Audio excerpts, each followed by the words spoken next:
Hello everyone, welcome to a very windy day in Normandy and welcome to my new car.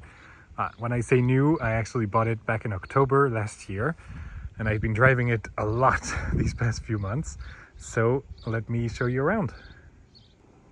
So the details, this is a 2019 BMW i3. It is the 120 amp hour version, so it has a 42.2 kilowatt hour battery. I think 38 or 39 kilowatt hours usable. It has a 170 horsepower motor. This isn't the S version, it's the regular i3. And it is finished in a really rather beautiful dark blue and black for the entire upper section of the car. So the hood and the roof and the A-pillars over there. And the interior is finished in leather and fabric. I think this is wool, and cream leather for the steering wheel and the dashboard. Now, I bought this car to replace the VW Cross Up that I had before, which was the little red car that you can find on my channel as well. And, you know, it was a wonderful small car. It was really comfortable, really nice to drive. It drove like a really big car, but since I'm driving a lot between Paris and Normandy these past few months and years, it did make sense to get a slightly bigger car and a slightly more powerful car and a slightly safer car, you know, because we're driving a lot on little tiny roads with big trucks and tractors and sometimes snow, sometimes ice. And, you know, this just felt perfect because I've always loved the BMW i3. It's the perfect size for Paris and it's got the right amount of space inside.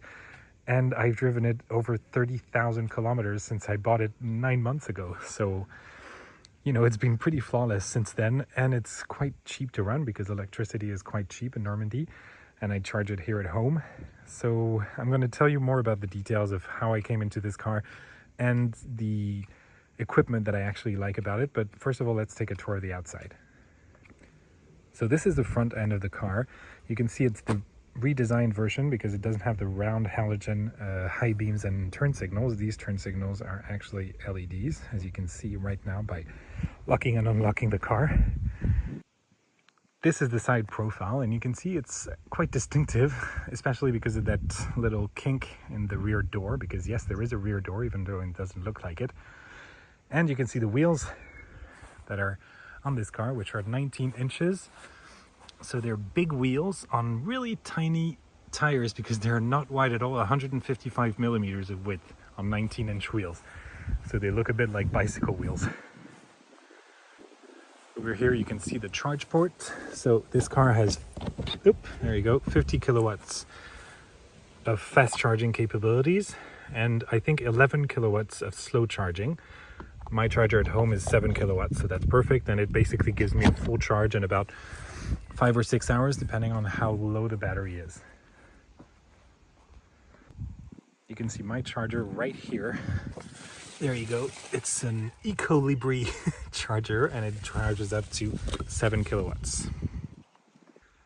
Now the rear of the car looks like this. You can see it's quite distinctive as well, because you've got the taillights hidden under the glass of the trunk. So the trunk is entirely glass and the taillights are hidden under it.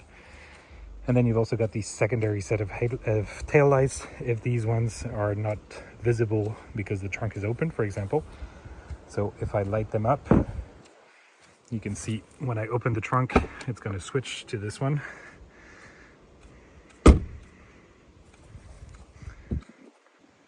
Now the trunk is actually quite large.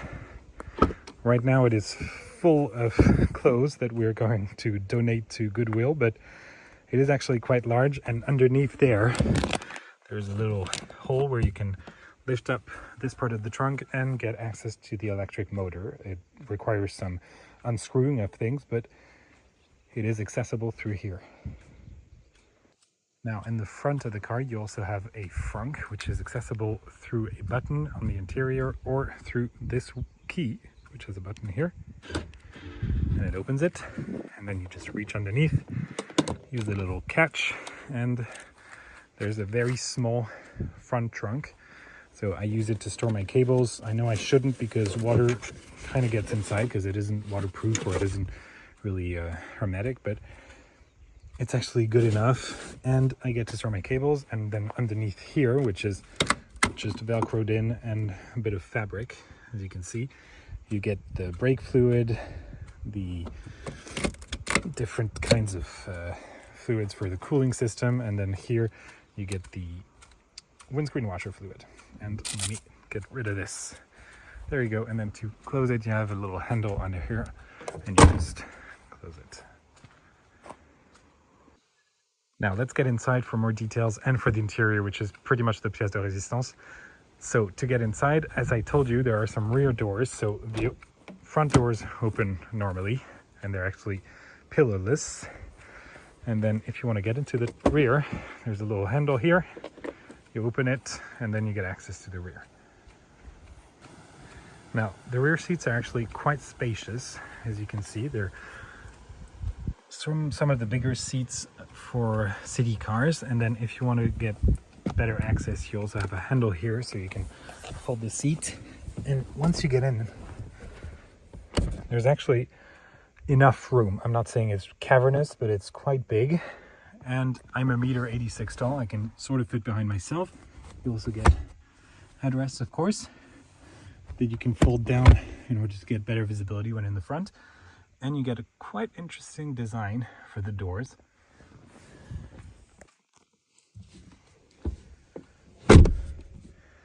Speakers, little armrest wrapped in leather, and then this is the sort of wool as well, the seat material and the recycled material that is everywhere in the car. I'll show you more later.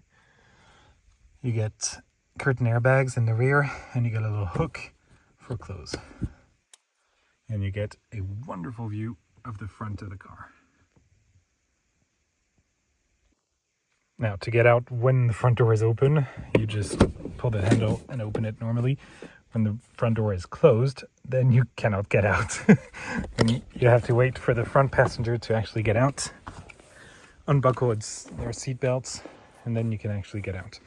And then when you exit here, you can put the seat back if you used it to actually get out a bit faster or more easily, and then close one door, close another, and you're back to the beautiful car.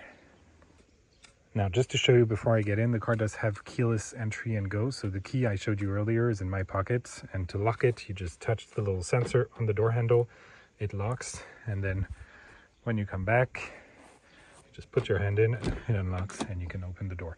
And as you can see, the windows are open at the moment, as is the door mirrors. And if I want to close them, I just keep my finger longer on the little sensor on the door handle, and the windows close and the mirrors fold.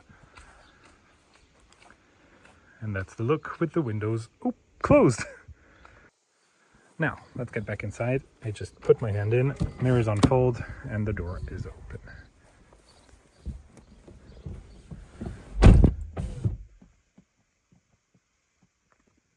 Now, to make everything easier, I'm just going to start the car. So in order to start the car, you just put your foot on the brake, press the start button here. This noise comes on, and the ready script is written on the car. And there you go. The car started. Now let's do a quick tour of the inside. So over here on your left, you've got your window controls and door mirror controls. So to fold them, you just press this little button and they fold. You've also got your door locks here. Slightly awkward position, but since it locks automatically when you start, it's not too complicated. And then the door handle, which is metal. And I just turned off the car because it thought I was going to leave forever when we started again. There you go. And then in here, you've got the light control and for the rear fog lights, and then this is the dimmer switch for the interior lighting. And then underneath here, you've got a button to open the trunk and a button to open the front, as I showed you earlier. You also have a little trap door, which you can pull out, and in there is an emergency opener for the front trunk.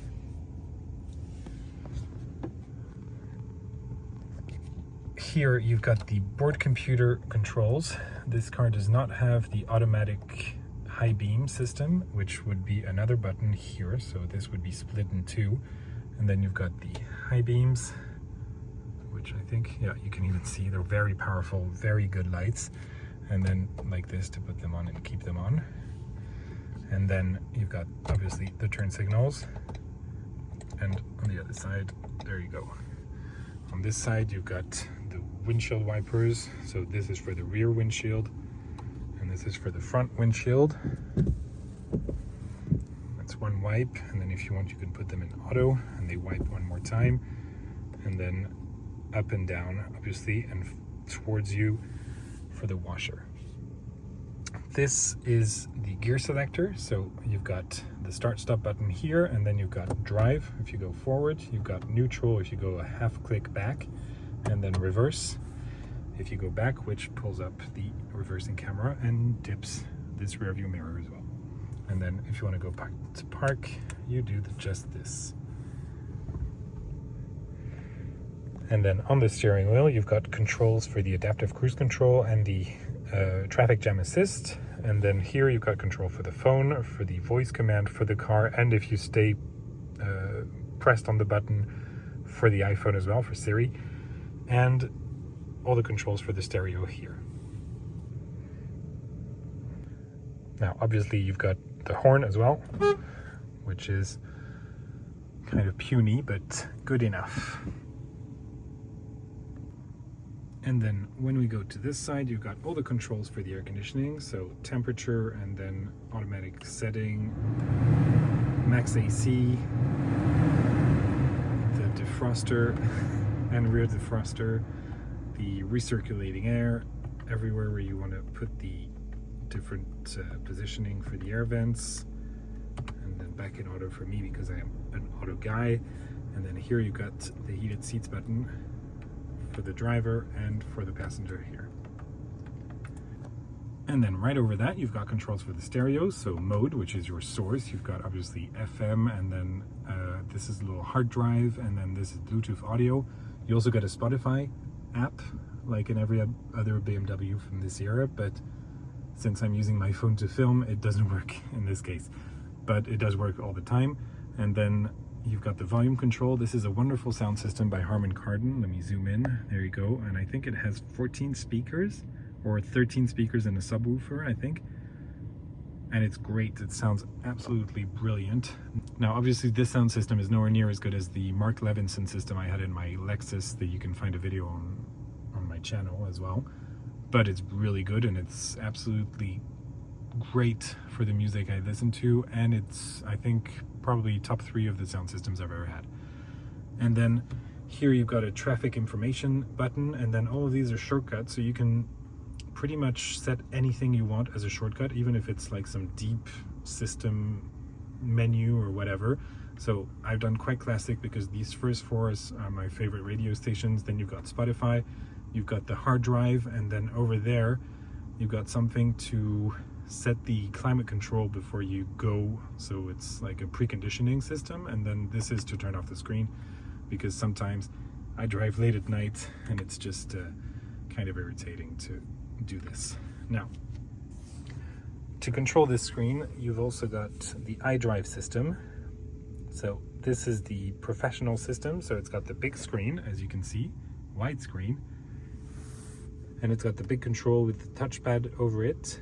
So if I go into map, for example, and I want to set a destination, I can just use my fingers to do this.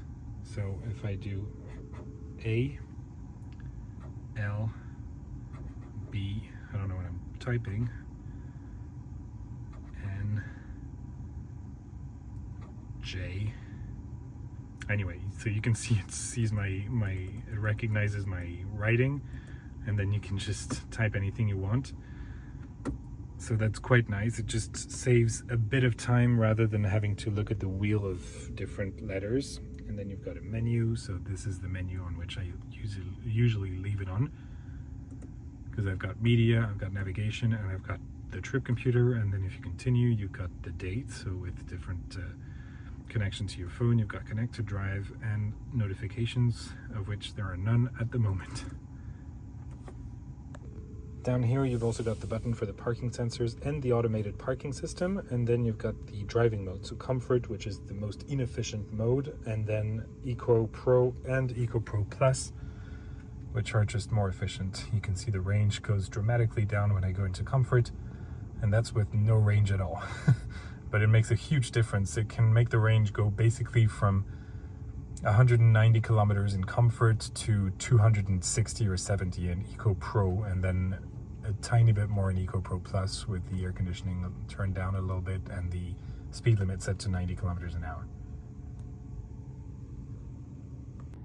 Now in this menu, I won't go too much into detail, but you've got basically FM, every station that you can find, and then if you go back to the menu using the iDrive system as well, you've got the navigation system, you can enter informations, you can enter everything you want. And then if you go to My Vehicle, there are a few settings I'll show you at the end. Communication is just your phone, so less numbers called, etc. And then Connect to Drive is the applications from BMW. So we've got the different messages. So for example, I can send this is all the things I've sent from my phone, so you can send the information from your phone, and then you just have to press this and it sets the destination in the sat nav. This is quite useful. And then notifications are if there is anything wrong with the car. So let's go back to My Vehicle. So you've got all the information here directly on this screen, and if you press, you've got all the different vehicle settings. So lighting, keys, this is the frontal collision warning, the speed warning, traction control off button, and then you've got different other things, so like auxiliary climate control and the vehicle positioning. Then you've got the iDrive settings, so everything that is quite usual with an infotainment system, so language, the different screens, etc., units, and then you've got what you want on the menu screen. You can put a departure time, so the car will actually start to condition the inside, so either heat it up or put some AC on full blast, so the car is perfectly comfortable when you get in. And then you've got driver profiles, you've got vehicle status, so this is tire pressure, you've got different check control. I think there's nothing wrong with the car, but yeah, that's perfect. Wonderful. And then let me go back to the menu. There you go. And then you've got different informations about the car, the drive, the consumption. You can see I'm doing 14.1 liters per 100 kilometers, although this is over the last 8-minute drive, so I'm not sure it makes the most sense. I think basically my consumption is around 13-14 kilowatt hours per 100 kilometers in the summer, maybe around 16, max 17 during the winter, from what I've seen so far. And then you've got the trip computer, and you've got the user manual, so you've got everything you want. And then you've also got, you can find with the words, so you can find the menu directly. So if I go into ACC, which is the adaptive cruise control, you can see every single information about it, and then you can just read. There's the little images, there's the buttons, so it's just like a manual, but it's just a bit more dynamic. And then you've also got some little videos. Now I won't show you, but they explain some of the more important informations. I think BMW would probably put a copyright notice on my video if I showed you, so let's not do that. If we continue here, we've got the passenger door handle and the passenger window control, and then here we've got a glove box which is going to be full of things, and it opens like this. Over it we've got these beautiful eucalyptus wood, I think, and then over there you've got leather in the foreground, and then in the background you've got some recyclable material which just goes all the way around the car and onto the doors as well. Up here you've got an auto-dimming interior mirror. This mirror, the driver mirror, is also auto-dimming on the outside. The passenger mirror is not, for a reason I cannot understand. I think they've saved maybe €4 per car, but it's the way they decided to do things. And then here you've got my little charging cards. You've got a vanity mirror with some lights, And you've got the dome light controls, which lights up the little reading lights, and also the light in the rear here. And then let's turn that off. You've also got the SOS button, which I'm not going to press, and the passenger airbag off warning light. Underneath here you've got the parking brake, which I forgot to show you earlier, so this way to turn it on and this way to turn it off. And then you've also got under the armrest a little storage unit with a cigarette lighter style outlet and a USB outlet, USB-A, and some rubber at the bottom to keep things from rattling and moving too much. Then you've got an adjustable armrest, so it adjusts like this with this little handle, and then you can just put it on where you want it. And in it you've got some storage as well. Now, one of the nice things about this car is that you've got no transmission tunnel, as the motor is in the back and the batteries are on the floor, so it feels really airy. There's a big space here where you can put some bags. You've got some little nettage here for you to put a bottle or something, and it feels really airy as a result. Now, as for why I got this car, you can see it's on 62,406 kilometers. So that means I've driven it 28,000 kilometers since I bought it. That was 9 months ago, so I've driven it a lot. And what I can report is that it's really nice. It's very comfortable. It's very quiet. I rarely go over 110 kilometers an hour because then the consumption just goes off the roof. But other than that, it's quite efficient. When I drive it in Paris, it's very efficient. When I drive it around here on the little roads, it's quite efficient as well. So I'm hovering around 12 or 13 kilowatt hours per 100 kilometers most of the time. Now, I've also done a few road trips with this car, and they were quite nice, actually. The seats are incredibly comfortable. The car is really comfortable to drive and quite nice. The adaptive cruise control works fine, not perfect, but fine. It does tend to turn off sometimes because it's only camera based, so every time there's a bit too much sun or a bit too much shadows and stuff, it gets confused, but then you can turn it back on immediately and it's fine. But more importantly, I think the charging speeds were fine. The autonomy, the range is quite good on the highway. It's basically of around 15 to 16 kilowatt hours per 100 kilometers, so I can do a good 200 kilometers on a full charge if I'm driving at 110 kilometers an hour, which is fine by me because it's when I need to stop anyway to have a pee or have a drink or whatever. And you know, when you put it on the fast charger, it charges at 50 kilowatts full speed, which is, you know, the maximum it can go, which is fair enough, but the battery is only 39 kilowatt hours usable. So 50 kilowatts is actually quite good. I usually pay a cheaper rate than other users because I don't have to get up to 300 kilowatts or 350. And more importantly, it charges well at 50 kilowatts for a long time. So every other electric car I've driven, it usually tapers off around 75-80%, and it doesn't make sense to keep charging over 80%. But this one actually keeps charging at 50 kilowatts all the way up to maybe 91-92%. So it, you know, you can charge it a bit longer, and it makes sense in a car like this to charge it a little bit longer because then you don't have to stop so often because the range isn't perfect on the highway. But, you know, road trips were actually good.